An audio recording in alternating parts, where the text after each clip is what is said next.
जी, दामीवाल साहब, अतिथियों से आग्रह करूंगा कि कृपया मंच पे अपना स्थान ग्रहण करें। राष्ट्रीय गोरक्षक दल के उपाध्यक्ष, देखकर बड़ी खुशी महसूस हो रही है। इन बच्चियों को, इनके गुरुओं को, इनके माता पिता को मैं प्रणाम करता हूँ कि इन्होंने इन बच्चों को इतने अच्छे संस्कार दिए हैं। और इन बच्चियों से मैं निवेदन करता हूँ कि आपने अभी जो पढ़ाई में जितने अच्छे अंक लिए हैं, इससे आगे आप अपना उद्देश्य और बढ़ाएं, अपना उद्देश्य ऐसा रखें, अपना उद्देश्य ऊंचा रखें। मान लीजिए आपको अगर तहसीलदार बनना है तो आप अपना उद्देश्य कलेक्टर बनने का रखिए कि मुझे कलेक्टर बनना है, तब जाकर के आप तहसीलदार बन पाएंगे। अगर आप उद्देश्य ये रखेंगे कि मुझे मास्टर बनना है तो शायद आप चपरासी तक पहुंच पाएंगे। अपना लक्ष्य ऊंचा रखें। और दूसरी बात मैं कहना चाहूंगा कि शिक्षा के साथ साथ संस्कार भी अपने जीवन में लाएं। संस्कार बहुत जरूरी है और पढ़ाई एक जीवन में काम आती है, लेकिन मैं आपको बताना चाहूंगा कि नौकरी की बजाय, नौकरी भी करो अच्छी बात है, नौकरी करें तो हमारा प्रयास ऊंचा होना चाहिए, IAS IPS बने।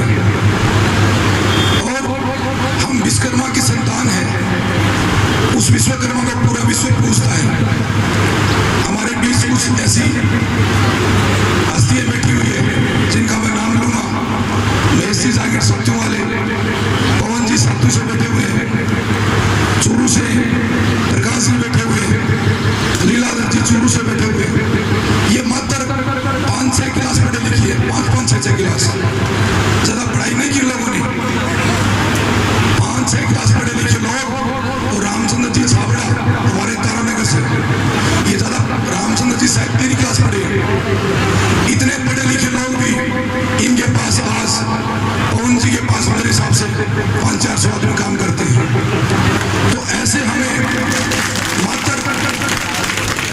मात्र नौकरी के पीछे नहीं भागना है।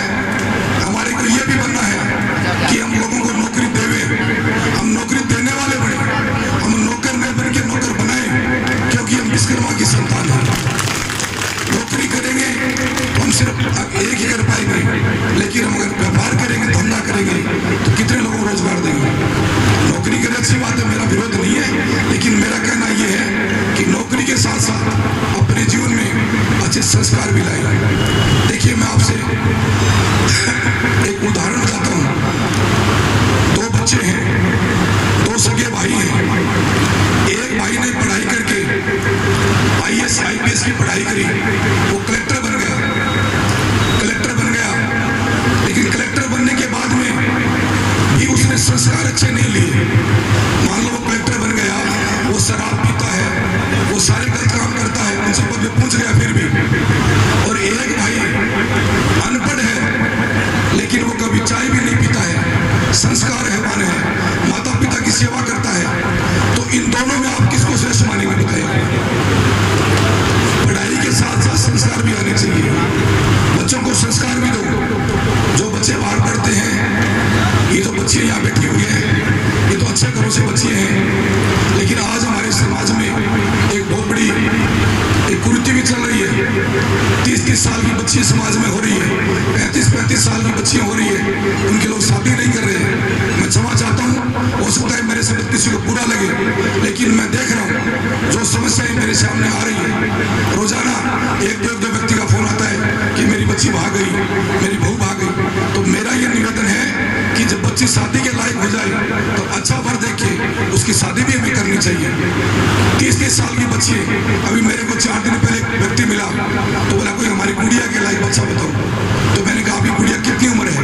बोले 32 साल की। अब बताओ 32 साल की गुड़िया है? समाज को सोचना चाहिए। बच्चों को पढ़ाओ, बच्चियों को पढ़ाओ। बच्चे और बच्चियों में कोई भेद नहीं है। आज बच्चियां जो है, बेटियां जो है बच्चों से आगे हैं।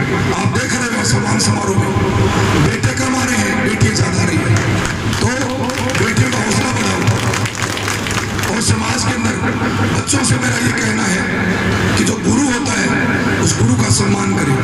मैं थोड़ी सी बात कह के अपनी वाणी को विराम देता हूँ। हमारे हिंदू धर्म में एक संत हुए और उनके शिष्य थे, नाम मेरी याद नहीं आ रहा, संदीपनी एक संत हुए। वो किसी आश्रम में पढ़ते थे और उन्होंने गुरु की इतनी सेवा करी कि गुरुजी जैसे कहते वैसे कर देते। उस आश्रम में बहुत शिष्य पढ़ाई की। जब गुरुजी का शरीर शांत होने लगा तो गुरुजी ने अपने शिष्यों से कहा कि सब अपने अपने घर जाइए और मेरे को अपनी शरीर छोड़ना है। तो जितने शिष्य पढ़ने के लिए आए थे सबको गुरुजी ने, किसी को अपना कमंडल दे दिया, किसी को अपनी पुस्तक दे दी, किसी को अपनी खड़ाऊ दे दी, सबको अपना कुछ दे दिया। सब लाइन में लग गए। लेकिन एक शिष्य था जिसका नाम था संदीपनी। संदीपनी सबसे लास्ट में था क्योंकि संदीपनी ने केवल गुरु की सेवा की थी, गुरु से कुछ चाहा नहीं। चाहने वाले सबसे आगे आ गए। संदीपनी ने गुरु की सेवा की, सब शिष्यों को कुछ न कुछ मिला। संदीपनी का नंबर लास्ट में आया। जब संदीपनी गुरुजी के पास आया तो गुरुजी की आंखों में आंसू आ गए कि संदीपनी, मैंने जो कुछ था सबको दे दिया, लेकिन तेरे देने के लिए मेरे पास कुछ नहीं बचा, सब कुछ मैं दे चुका हूँ।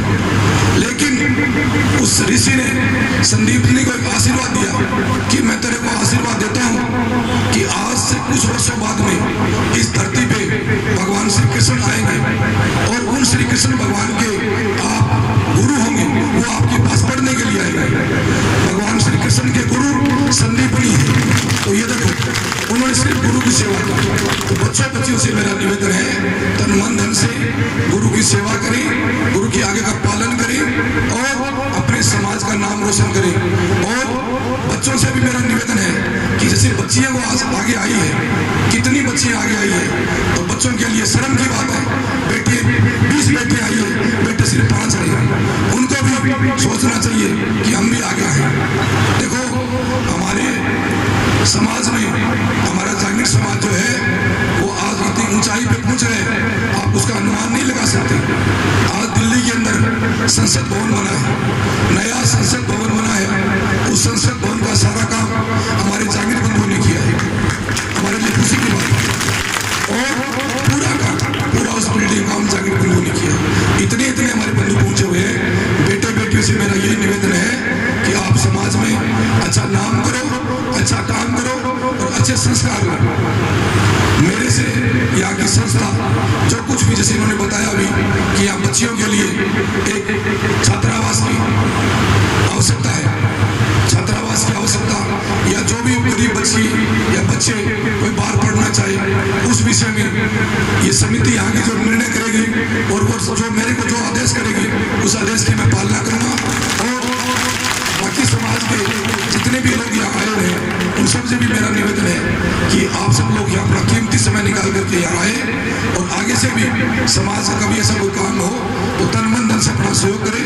बाहर से जो अतिथिगण आए हुए हैं उनका मैं हृदय से स्वागत करता हूँ। इन्हीं शब्दों के साथ बोलिए विश्वकर्मा भगवान की जय।